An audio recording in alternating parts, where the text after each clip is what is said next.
Hello guys and welcome to another video. Today we are going to talk about narcissistic people. Who are they and have you ever dated or been like even best friends with a narcissist? That's what we are going to figure out today. Hey mommy. I'm sorry. Nina is here as always. Yeah mommy. So I was saying, oh mommy. So I was saying, there are lots of definition online about what a narcissistic person is, but we are not going into we are not going deep into investigating what a personality disorder of a narcissistic person looks like. Instead, we are just going to talk about day-by-day experiences. I'm going to share my experience, really recent by the way, and we are going to figure out if maybe you get something similar too. So when we think about a narcissistic person, it's always easy to say what a narcissistic person looks like.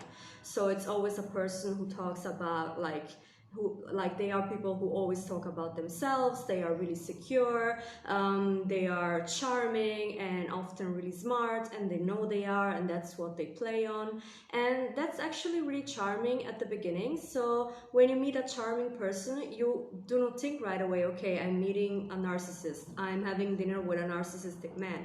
You just think, I'm having dinner finally with like a proper man, a gentleman who's really careful in everything he says, who's really smart, who's really like successful because he knows what he wants. So basically, like the first times you meet someone like that, even though you can notice some characteristics like the one that I told you, it's not really easy to say if this person is a narcissist or not. And of course, if you're interested to the guy or to the girl or to the person in general, it's really difficult to say this person is a narcissist, and you should just go on knowing this person more. And so that's actually what I did. I just got to know this person more. He's a lawyer, he's a really successful man, he's defined as a genius, and I find all these characteristics as really attractive. That's my dream man, I thought. But actually, the more I got to know him, the more I started to notice some signals. And that's where, after months and months of dating, I realized I was dating a total narcissist, and that it was never going to work because I'm an empath. I'm like an empathetic person. My goal and my wanting is to establish deep connections with people and authentic relationships, and that's exactly what a narcissist cannot do. They are not interested into this kind of deep relationships. Not because not only because they don't feel any value out of it, but also because they will not even know where to start and how to do that. And that's really the problem. So the problem with narcissistic people is that it's not just that they talk a lot about themselves, or that they are just such egomaniacs, and they always think I'm the best, I'm better, and they compare themselves to others. That's not the point. The point is that narcissistic people are basically people who are not capable of making a self-analysis, and who are not capable of self-investigating the reasons why they act in a certain way or why they don't act in a certain way. And so basically they lack of empathy towards themselves, and so they lack of empathy about other people, and that's what happened basically.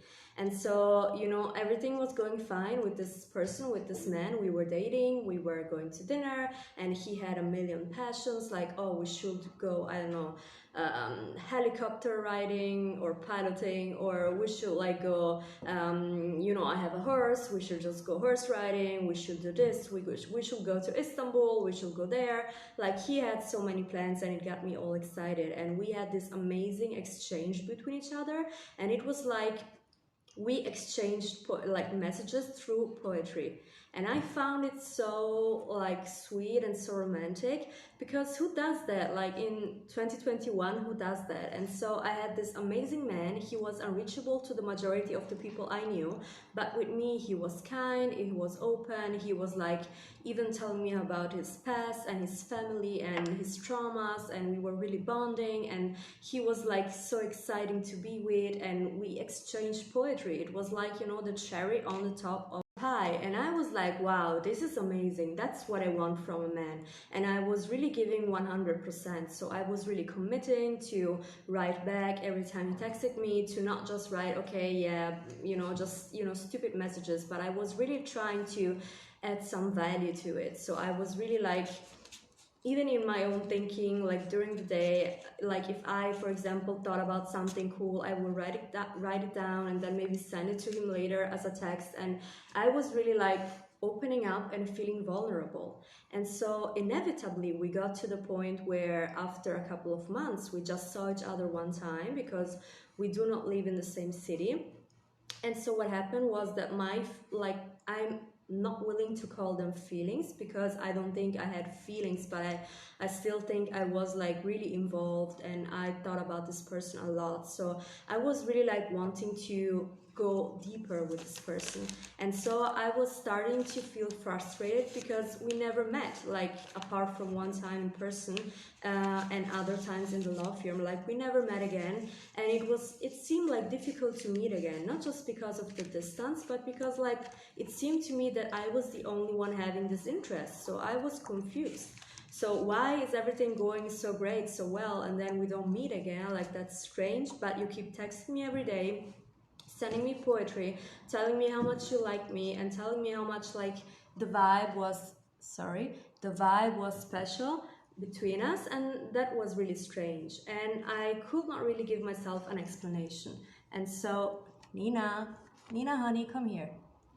And so my friends started to give me some excuses about it. So maybe he has some problems in bed, or maybe he has a great anxiety, or maybe he has some issues that you don't know about, like something that could just kind of explain his attitude.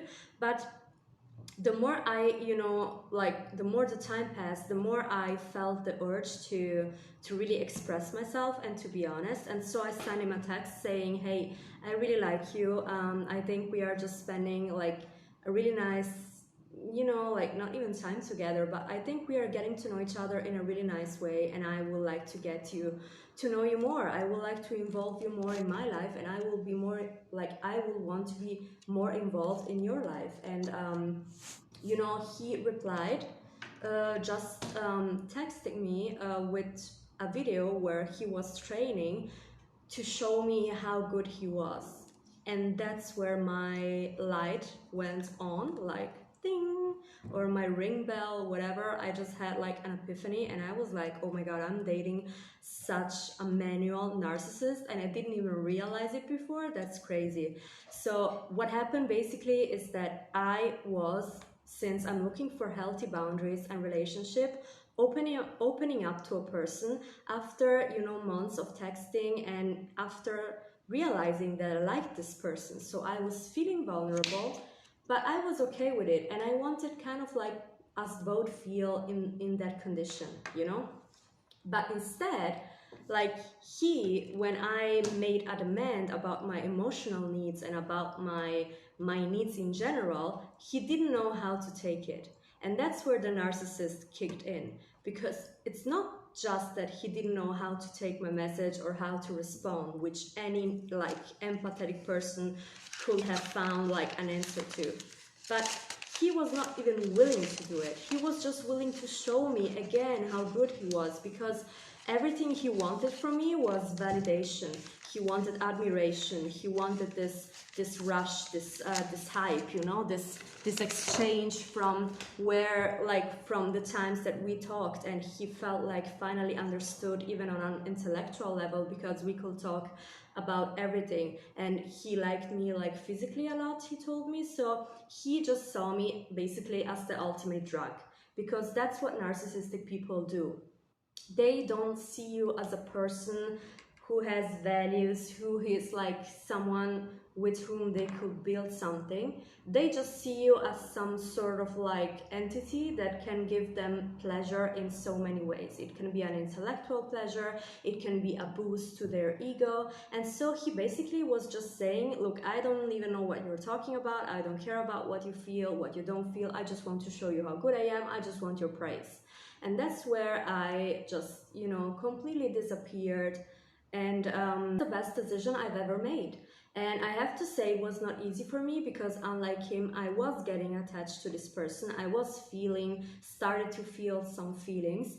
But at the end of the day, I also realized that, you know, like for the narcissistic people, the gap is that they don't have empathy for themselves nor for other people. And I think they feel really lonely, and it's really sad, like from my perspective. But you know, on the other side, the gap of like empathetic people like me is that sometimes we tend to idealize too much, like the persons we have around, just because we want so much to get deep with people. We so much want to create this like authentic bonds that like we kind of see them everywhere. And so like for me as an empath, seeing a person that was so close, so mysterious, and so like hard to get was kind of like my own drug. And so I guess, you know, it was both sides, like we really didn't fit. But the important thing is to recognize when someone really doesn't share your values, and to love yourself more in a way that you can really